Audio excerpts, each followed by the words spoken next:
Hey, what is up, guys? I'm your boy Nick. As always, we're gonna be going over the full card bets that I have for you guys. Best bets. We're gonna be going over the parlay of the week.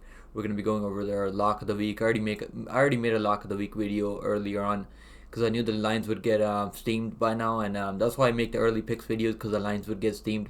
I had a feeling all these lines were gonna get steamed because we had a lot of time off, so a lot of people were putting their bets in the last 2 weeks. So lines have been getting steamed like crazy, like holy shit. I mean, the lines, the steam on this lines are just absolutely wild. So let's go over it, guys. We're gonna be going over our UFC 296 calls that I gave you guys. So our UFC 296 calls were we had we did pretty good. We went 9-3 on picks. Called went 2-2 on underdog calls. We for best bets we went 2-1-1. We called the fight doesn't go the distance in Shavkat versus Wonderboy. I thought that line should have been a little bit higher. It was only minus 220, which was a pretty much a gift because Shavkat's out there finishing every fight out there, and we did cash that one. We did not cash the Paddy versus Tony fight doesn't go the distance because Paddy was close to finishing the fight. I mean, in the first round. I mean, many times. Even in the second round, he dropped Tony in the first round. I think it was second round. He was close to finishing the fight, but Tony hung in there. Then Paddy kind of gassed himself out, trying to go for the finish. But it is what it is. I mean, you can't catch them all, I guess. But that was close. That was close to hitting at minus 150. And then Samil Gaziev finished only plus 130. I mean, all Samil Gaziev had to do out there was go and finish the fight, and he went out there and finished the fight. I mean, absolutely dominated that Bum Bude from start to finish. We also played the money line. I mean, if you guys been watching my picks videos, you guys already know I was on Samil Gaziev from early on when I heard about this fight. Now Samil Gaziev is fighting Biggie Boy, so I'm still gonna be picking Samil Gaziev in that one. I can't wait to bet him and make more money off him. He's very good. He's very well rounded out everywhere, and I'm really happy that he cashed that plus 130 ticket for us for finish only. Got the finish in the second round, and then Edwards finish only prop. Obviously didn't cash. He was close to finishing Kobe Covington many times. Had him in a ninja choke many times, like twice almost. And he went for two submission attempts and was close. He was piecing him up on the feet, but we did cast Edwards the money line many times. And then the Cody or lock or not lock of the week. I mean dog of the week. I didn't give you guys. I was gonna take Pentosa as the lock of the week, but then I was like just overthinking it too much. But we did take a dog of the week, which is Cody Durden. Obviously didn't cash for us. That was a horrible dog of the week. I mean, Cody Durden just got kind of manhandled by Tagir Ulanbekov. Ulanbekov is a real fucking deal. Holy shit. Ulanbekov was just out there fucking just absolutely ragdolled Cody Durden. And Ulanbekov looked much bigger than him out there too. And then a parlay of the week cast at plus 145.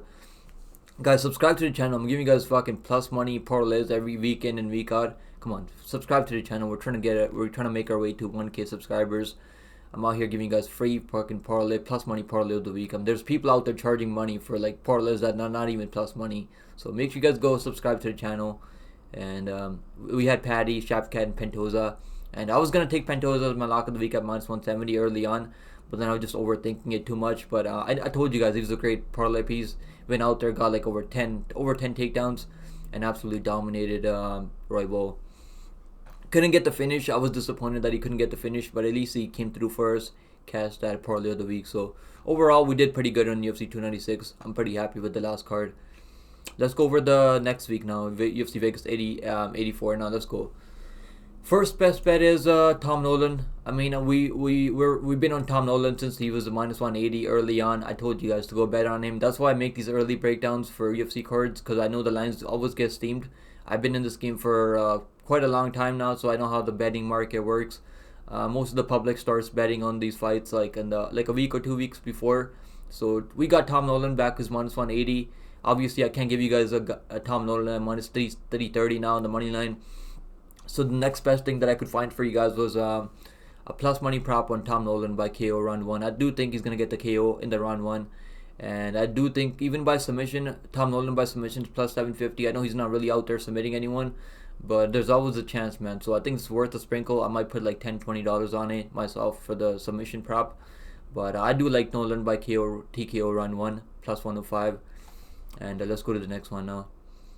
And even under 1.5 is like so wide. So the bookmakers do see a finish in the first round, and I do agree with them. I do think Nolan's style, the way he goes out there finishing these guys, and he's really tall and long for the weight class, and I think he's gonna go out there and finish Mota in the first round. Next up, guys, our next best bet on the card. I didn't want to put any. I wasn't gonna add Gene Silva to our best bets video, but then I was like thinking about how bad, terrible Weston Wilson is. Shouldn't even be in the UFC if we're being honest. The only reason Weston Wilson is in the UFC is because his boys with Wonder Boy, and that's the only reason that he's in the UFC, and he's getting a second fight. And he went out there, made his UFC debut against Joanderson Brito, which is not an easy debut, but they keep giving him these tough fights. I don't think they give a fuck about Weston Wilson out there. So I'm gonna take Gene Silva by round 1 KO TKO plus 100. Still a plus money prop on a guy who's like minus 900, minus 1000 on the money line. So I do see him finishing the fight in the first round. Weston Wilson's been knocked out many times, even outside the UFC. Next up, guys, our third best bet on the card is Freed Bosrod. I've been telling you guys to go bet on him back when he was minus 170. He dropped all the way down to minus 166. As soon as I saw the money line going the other way, I hopped on his money line at minus 170. So right now, Freed Bosrod sitting at minus 275. There's probably better numbers out there and some books out there, but this is the number that I could find right now, right at this moment. Minus 275, I still think is a great parlay piece right now. So I do have him in a couple of parlays already, but I do like his money line still. You can put a lot of money on the money line and make maybe take Freed Bosrod by decision. I think it's minus 150. But I do like the money line. If you're gonna play by decision at minus 150, you're better off just taking a money line, putting that in a parlay.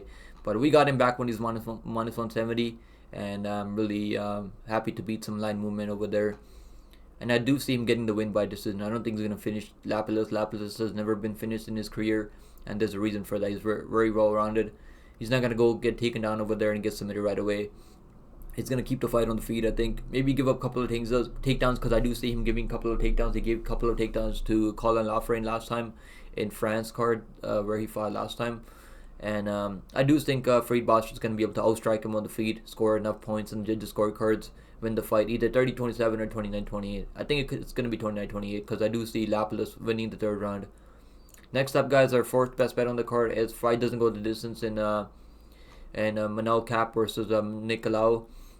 Nicolau has been finished in all of his 3 losses, and I do see Manel Cap going out there finishing this fight. I know he's very disappointed that the first fight went to Nicolau. He couldn't believe it. He was very shocked, and I thought that Manel Cap did enough in the first fight to get the win there, but I do think he's going to go out there and finish Nicolau. He's not going to want to leave this fight in the judges' scorecards anymore. So we're going to take Manel Cap by... we're just going to take fight doesn't go the distance. I was thinking about taking Manel Cap by KO TKO. But if you're getting plus money on fight doesn't go the distance, why would you take that chance on Manel Cap by KO TKO at plus 150? I would rather just, I think this is a better value and much safer than playing a prop on either guy. So plus 105 for fight doesn't go the distance on a guy who's going out there finishing fights. I mean, Manel Cap was favored to go out there and finish Dos Santos. Felipe Dos Santos is a tough Brazilian dude, and but I don't think Nicolau had the chin that Felipe Dos Santos has. And that was the fight of the night for Manel Cap last time around. So I do see Manel Cap going out there finishing Nicolau, but I do think the safer play prop here is fight doesn't go the distance at plus 105. Our last best bet on the card, which is fight goes over 1.5 rounds. I've been thinking about this back when it was minus 130, minus 140, minus 135, but now it's getting a little bit wider, minus 180. I still think there's some value here, minus 180. The first fight, I mean, went into the second round. Did it go into the second round? I think it was close to going into the second round. Or I could be wrong. I mean, I think it did go into the second round. I could be wrong about that. I think it was ended. The first fight ended in a disqualification. Not disqualification, no contest. I mean, should have been a DQ. Because Ankalaev went out there and I illegally kneed him in the face. But I do think Ankalaev's fighting style is very safe. He's going to go out there and not take a lot of risks out there. He's not going to be trading with Walker early on.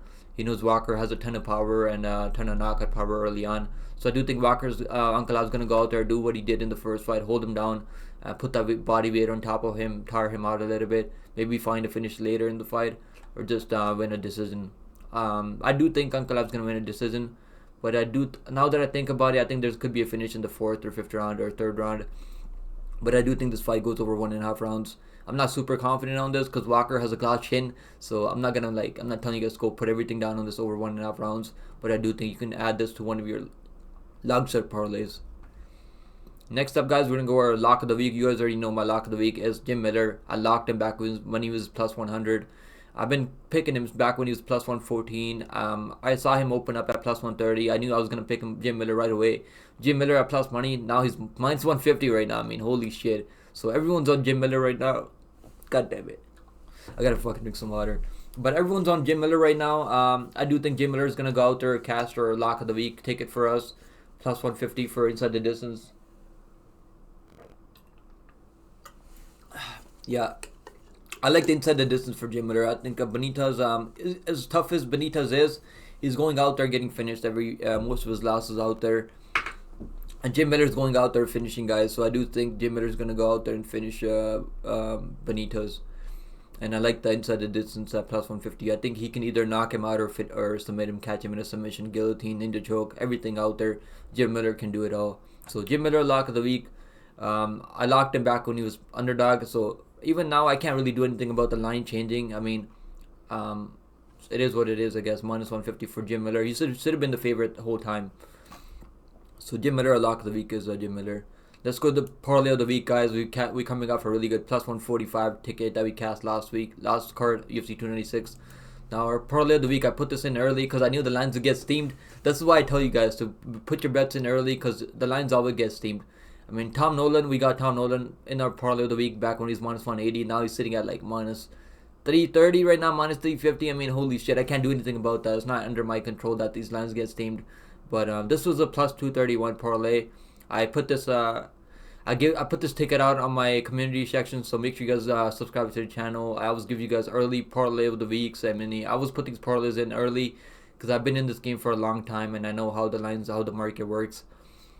So Tom Nolan minus 180, Waldo Cortez Acosta minus 270. He's sitting at like minus 700, minus 800 now. So that's crazy line movement that we beat over there. We put this in back when it was like December 17th, December 15th. I put this in like a long time ago. So Manel Cap minus 180. So all these lines have got steamed now. So you're probably gonna get like minus 150 now on this 3-leg parlay. You'd be lucky if you get plus 150 on this 3-leg parlay, but it's not under my control. I can't really do anything about these lines getting steamed. So it is what it is. I was hoping that I could give you guys like a plus 200 parlay of the week, but you're still gonna get plus money on this 3-leg parlay, I think. But it is what it is, though. I'm pretty confident that this is gonna come through for us. Pretty confident Tom Nolan. Really confident Cortez Acosta. I think Cortez Acosta is gonna go out there and knock out Arlovsky in the first round, and then Manel Cap's gonna go out there and get a knockout too. But so 3-leg money line parlay plus 231. You're probably not gonna get close to anywhere like that now though, because the lines gets crazy steamed. Let's go to the next one, guys. Longshot parlay of the week. So I got 2 longshot parlays of the week for you guys. So we had the first. This is a $12. Like, I don't put too much money on these longshot parlays because it is risky. They're called longshot parlays for a reason. So still risky, but I do like Nolan. I put him back when he's minus 192. So Cortez Acosta minus 395. I put this longshot parlay like last year, like end of last year. So Bruno Ferreira minus 102, Jim Miller plus 114, our lock of the week. $12, $13 almost to win $100. I do like that longshot parlay. And then our second longshot parlay was the Norma Dumont before her fight was cancelled. Now with this, it's only 3-leg now. Tom Nolan minus 192, Waldo Cortez Acosta minus 395, and Ricky Simone back when Ricky Simone was minus 148. So make sure you guys subscribe to the channel, like the video down below, and drop a W in the comments down below for the YouTube algorithm. I appreciate that, guys. So I appreciate all the support from you guys. So once again, guys, those are the plays. Once again, I hope you guys enjoyed the breakdown. I hope you guys enjoyed the best bets, lock of the week, parlay of the weeks, parlays of the week. I mean, so hope you guys enjoyed the video. Subscribe to the channel if you guys are new here. I always give you guys these good money line bets. I mean, good best bets, good lock of the weeks. I mean, we're 8-4 in lock of the weeks. I try to pick as many underdogs as I can for lock of the weeks, but we're coming off. I think our last lock of the week was Turtle. So he couldn't get it done against Moniz. It is what it is, but I'm hoping to bounce back here with our boy Jim Miller. So let's go, guys. I hope you guys enjoyed the breakdown. I'll see you guys in the next one. Make sure you guys subscribe to the channel, drop a like down below, and leave a comment down below for the YouTube algorithm. And I'll see you guys in the next one. And you'll probably be able to catch me in one of these live streams again. I'm gonna be doing a live fight companion for this card, Rig City 4 card, and then I'm gonna be doing a fight companion for LFA 174 tomorrow. And then I'm also gonna be doing a show with the Blood Money MMA and Johnny K Picks. Shout out to those guys. They're some of the OGs of the betting on MMA. I mean MMA market. I mean betting on MMA. They're like good handicappers, and so make sure you guys go check them out. And I'll see you guys tomorrow. So you'll probably see me tonight on one of my live streams. So catch you guys in one of my live streams. Take it easy. Hope you guys have a good weekend. Hope you guys make a lot of money on this Vegas 84 card, and best of luck on all your bets, guys. I'll see you guys in the next one.